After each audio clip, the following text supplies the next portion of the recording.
новый Ford Focus ST. Агрессивный, быстрый и яркий. Но это версия ST, а значит, он все еще остается фокусом. Ну, то есть компромиссом между спортом и комфортом. И, по правде говоря, если убрать все эти шильдики ST, которые разбросаны по кузову, то определить в нем один из самых быстрых моноприводных хэтчей в истории будет практически невозможно. Немцы педантичны и скромны. Вот с японцами другое дело. Помните Honda Civic 1.5? Она выглядит злее, несмотря на то, что там всего лишь 1.5.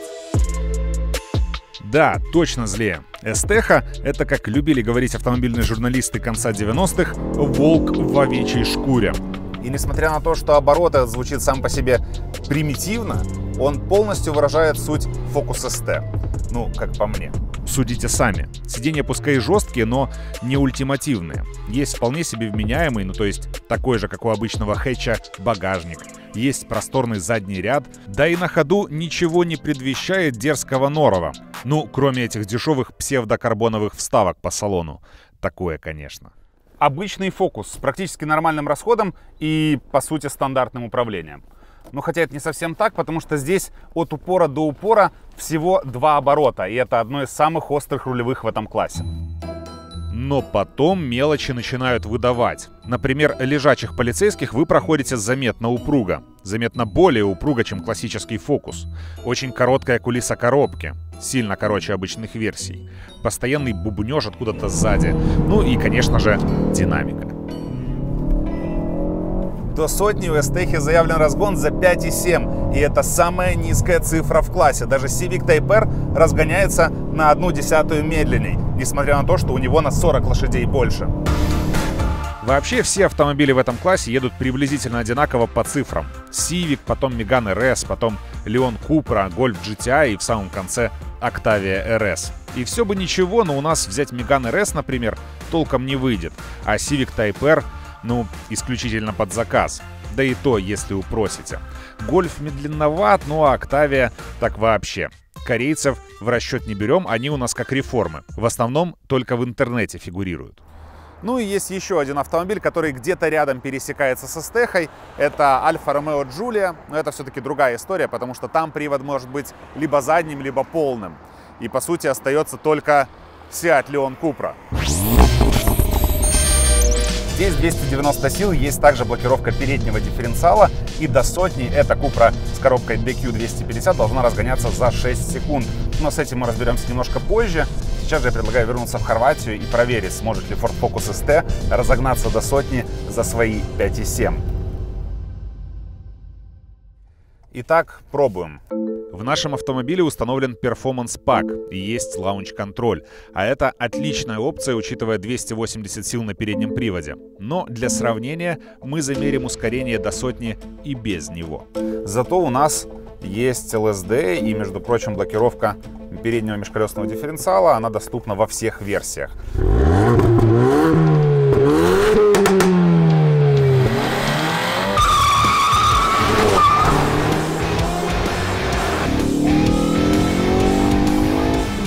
По итогу удалось разогнаться за 5,9 секунды, но, скорее всего, эту цифру можно было бы и улучшить, будь здесь 18-е диски, а у нас, к слову, опциональные 19-е. Но все же это цифра с перформанс-паком, а если предположить, что машину вы возьмете без него, то и разгон будет другим.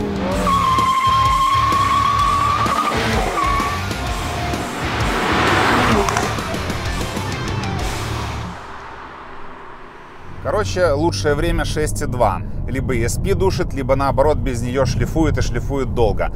Причем, что забавно, передаточные числа коробки не позволяют сделать сотню на второй передаче. И если мне не изменяет память, такая же история была с Fiestами ST лет 15 назад. Но без пакета Performance появляется еще одна беда.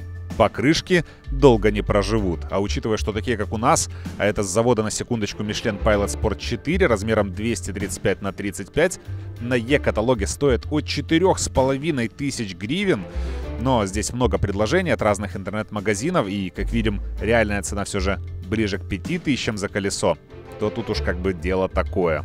Ссылку на подбор я оставлю в описании к видео, но главное, что я хочу сказать, покрышки можно было бы и поберечь. Все же резина, считайте, топовая. Под капотом у Focus ST 2,3-литровый EcoBoost, 280 лошадей и 420 ньютон-метров крутящего. Да, двигатель точно такой же, как на Мустанге, только в Мустанге чуть больше мощности. Ну и объективно скажем, Фокусу турбированный 2.3 идет больше, чем Muscle Car, от которого ожидаешь каких-нибудь атмосферных 5.0.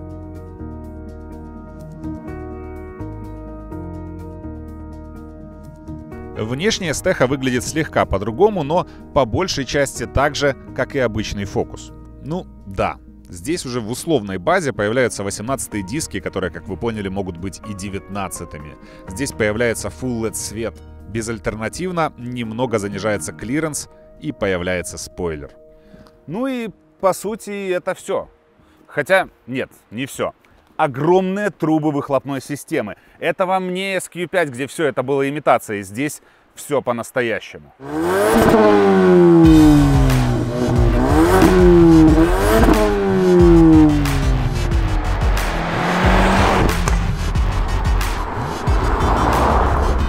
Когда вы сидите за рулем, вот это вот самое ощущение настоящести, блин, так вообще можно сказать, нет? Натуральности. Вот именно натуральности, оно пропитывает буквально каждый элемент этого Фокуса. Если это коробка, то она максимально избирательна и максимально точна. Оперировать рычагом настолько приятно, что, этой механике можно смело ставить 5 или даже больше. Если это педали, то я ожидал от этого автомобиля, как и от любого другого сертифицированного по нормам Евро 6.2 подтупливания.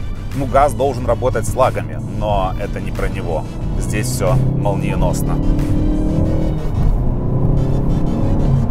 Ford дольше держит дроссель открытым, таким образом поддерживая скорость вращения крыльчатки турбины, добиваясь этой самой высокой скорости реакции на нажатие педали газа. Такая же система есть в новом GT. И у Раптора, кстати, тоже. Название только странное. Антилаг. И в этом определенно что-то есть. Действительно быстро. Если мы говорим о тормозах, то они больше походят на STI-ные, чем на GTI-ные, например. То есть они похожи на тормоза в спорткарах. Педаль твердая, и если вы хотите тормозить, просто жмите сильнее, тогда будете получать еще более линейное замедление, чем в GTI. Конечно же, тормоза здесь не слабые. Спереди установлены 330-миллиметровые тормозные диски, а сзади на 302 мм. Короче, есть за что ухватиться. Ну и руль. Да, он, признаюсь, немного искусственный, но немного. Такой, знаете ли, излишне упругий. Нет, все в нем хорошо, и по большому счету обратной связи больше, чем, например, у того же Гольфа. Но учитывая то, как идеально настроены коробка и педали, он от них все-таки отстает. Немного, но отстает. А вот шасси совсем наоборот. Его зажали. Зажали сильно, и даже в нормальном режиме подвеска заметно жестче того же Гольфа GTI, который сложно отличим от своих стандартных версий. О режимах спорт и гоночная трасса я вообще молчу. В них амплитуда ходов подвески, кажется, совсем пропадает, и невольно начинаешь проводить ассоциации с третьим тапком. То есть Тайпером 7-11 годов.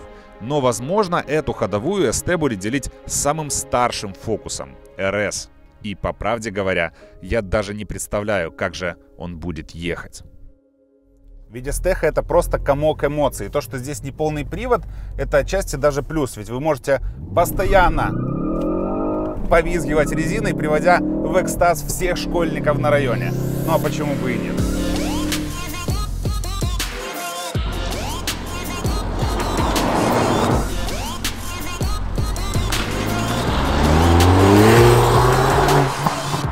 Автомобиль очень живой и отзывчивый, дружелюбный и одновременно с этим немного дерзкий.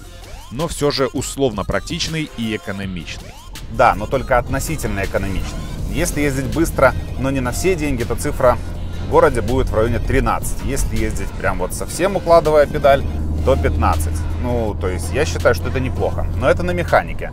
И все-таки, как мне кажется, подобные автомобили должны быть именно на ней. И, во-вторых, это надежность.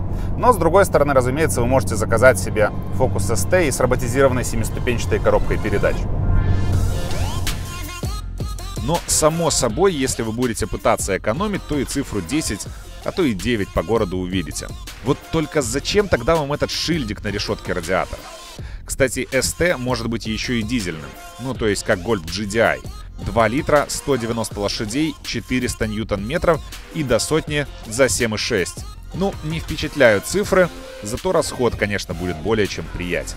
По конкурентам мы прошлись еще до этого, и я повторюсь. Самый точный конкурент — Civic Type R, но у нас будут вопросы с его заказом, так как полноценно он не представлен. Megane RS отказать. Golf GTI и Octavia RS также вариант, но они чуть послабее будут. Остается Cupra. Ну и, конечно же, главный животрепещущий вопрос, проедет ли она до сотни за свои 6 секунд.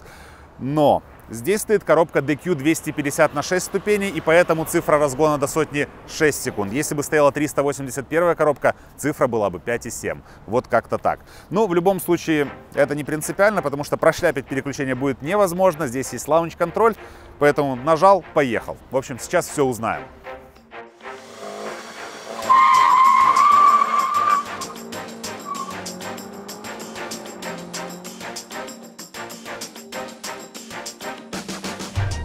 Ну вот как-то так. В любом случае, я думаю, что это отличный результат для переднего привода.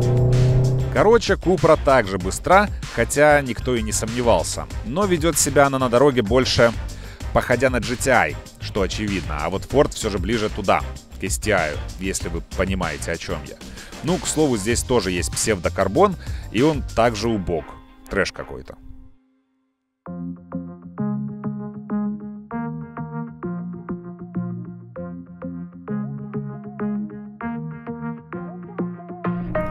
Невозможно для этого времени сделать автомобиль идеальный во всем, но можно вплотную к этому приблизиться. Так и в этом классе.